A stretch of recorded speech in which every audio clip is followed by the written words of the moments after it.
Roadshows and Stuff. I'm your host, Doug McClain. Frank Mancina, what's going on? What do you think is going to happen in the future?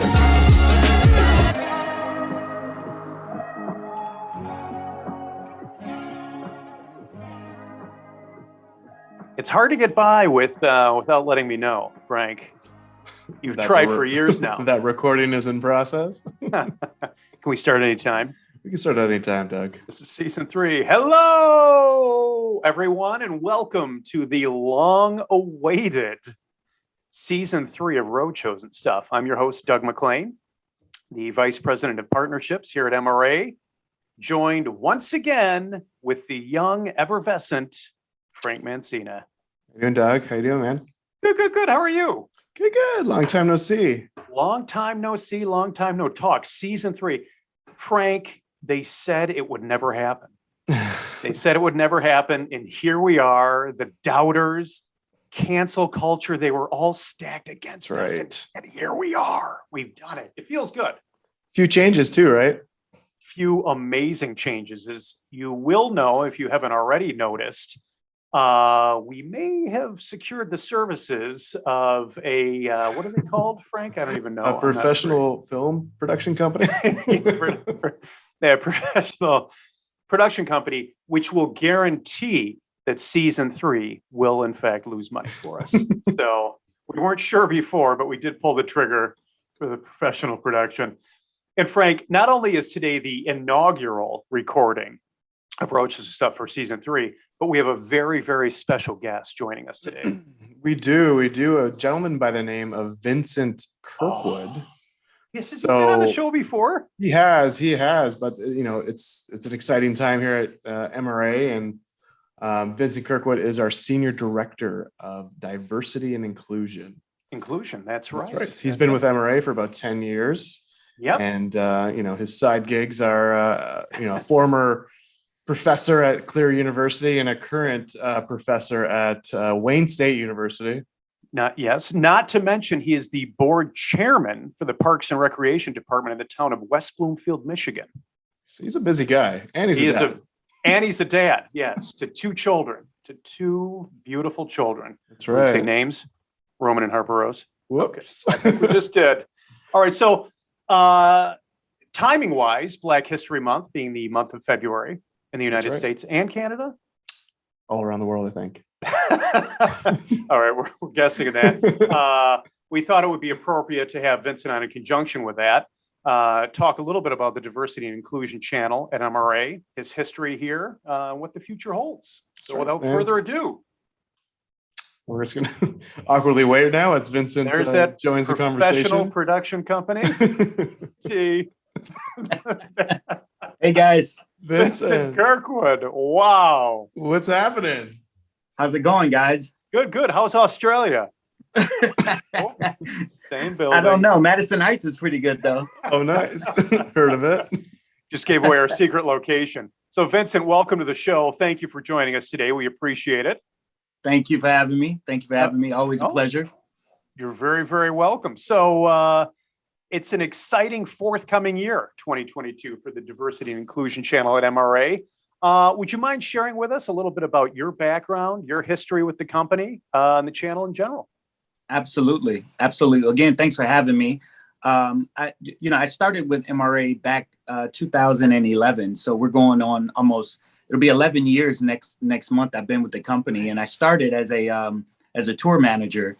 And that over the last 11 years, I've gone from tour manager to now senior director of diversity and inclusion. And there's been some things in between that as well. I'm a professor, assistant professor of teaching at Wayne State University. I teach sport management and sociology of sport. I used to teach at Clear University. I'm an elected official for the Park and Rec Commission as the chairman of the West Bloomfield Diversity Task Force as well. So I've done quite a bit in the diversity sector, in the sports sector, and it's a pleasure bringing that and utilizing those skills and knowledge with MRA in the mobile environment. That's fantastic. So you wear a lot of hats here, obviously. You have worn a lot of hats. So based on that, Have you seen the marketing industry adapt to diversity and inclusion, the initiative in general? And how do you feel it can be improved? Absolutely. I've definitely seen an adjustment.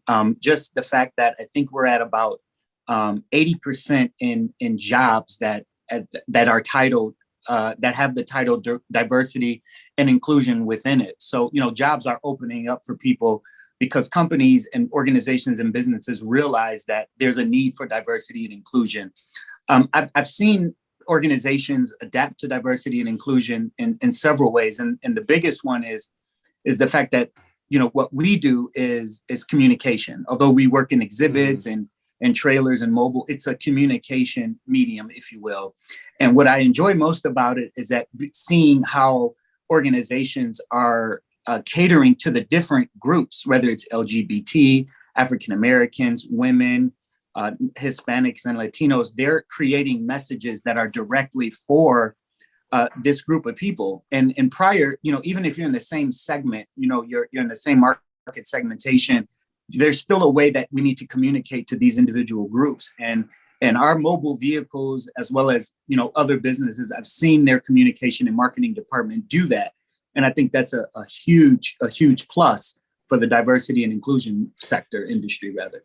So that's definitely something that you're, excited for the future, right? In terms of, where the industry is going.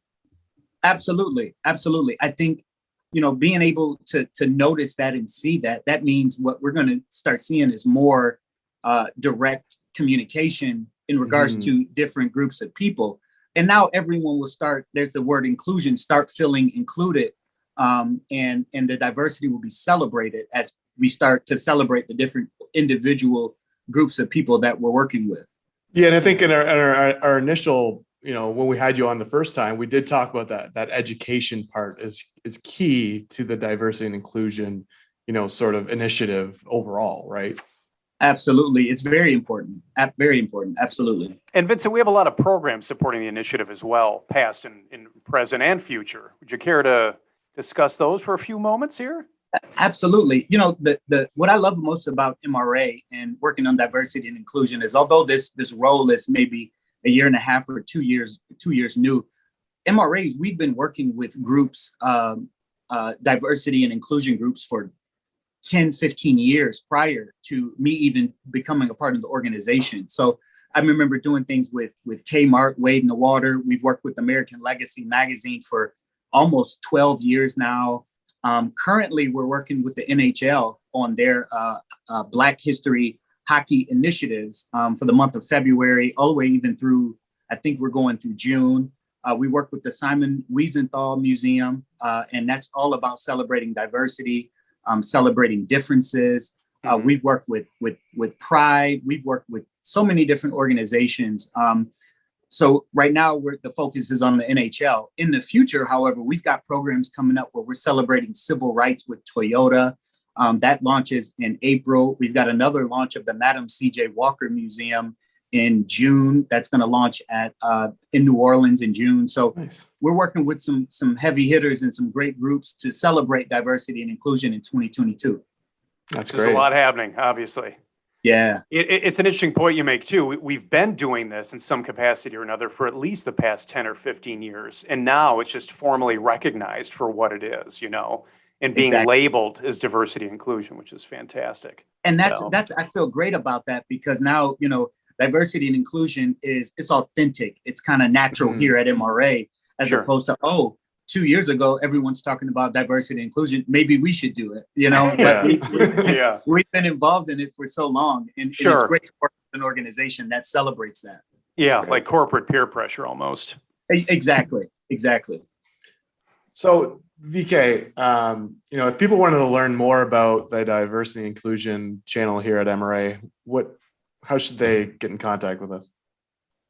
Well, first of all, you could go to our website, www.gomra.com, and you can click our diversity outreach, our diversity initiatives. It talks about some of the past tours we've done, things that you can do as an organization to start your mobile environment, your mobile exhibit trailer. And you can talk directly to me at vkirkwood@gomra.com. And I'd be happy to talk you through some diversity initiatives, talk to you about, different things that your organization could do, things that we've done in the past, and kind of help, give some ideas and just kind of some brainstorm. That's fantastic. That's fantastic. Well, Vincent, thank you very much for joining us today. We're going to kind of wrap this up right now, but it wouldn't be Roadshows and Stuff without our Stuff segment. That's true. So, Frank, who has the topic? I believe you have the topic this week. Damn it. Okay, please put that out. All right, so for the two of you, if you had, and this is kind of a quick transition, I apologize. If you had a time machine and could go back 10 years ago, what would you tell yourself from 10 years ago? Oh, what bit of advice would you give yourself? Only 10 years. It's 2012. So, okay. Everyone loves Back to the Future. So what I would tell myself from 10 years ago would be, who would win the World Series. Oh, yeah. Or whatever. Gambling. And just gamble. That's what I would do. That's inspirational. Thank Frank. you, That's Michael J. Fox. spoken like a true leader. Vincent? You know what? You said 10 years ago. My daughter's almost 9. My son's almost 4. Uh-oh. I'd say, well, maybe I shouldn't have children. Like, why did I do that?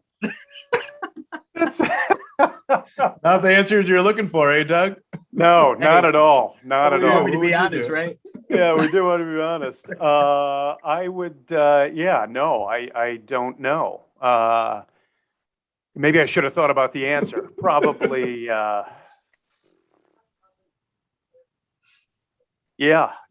don't know. So that's, In all seriousness, probably like one of the things I probably would have said to myself is that, things are not as bad as you think they are. oh yeah, for sure. That's good. Yeah. I'd agree with that. Yeah, just spend as much time with Tony, our owner, as you can.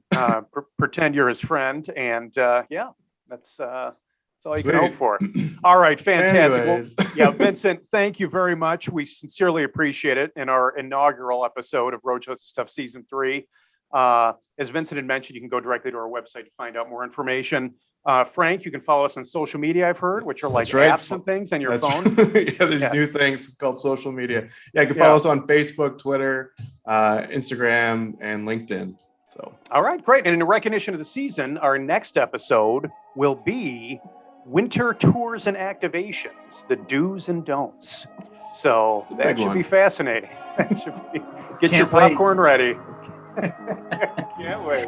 All right, everyone. Hey, Thank you guys. very much. Special thanks to Vincent. We appreciate your time. tase, Vincent. Thanks, guys. Take care, Take care. everyone. Cheers. Bye.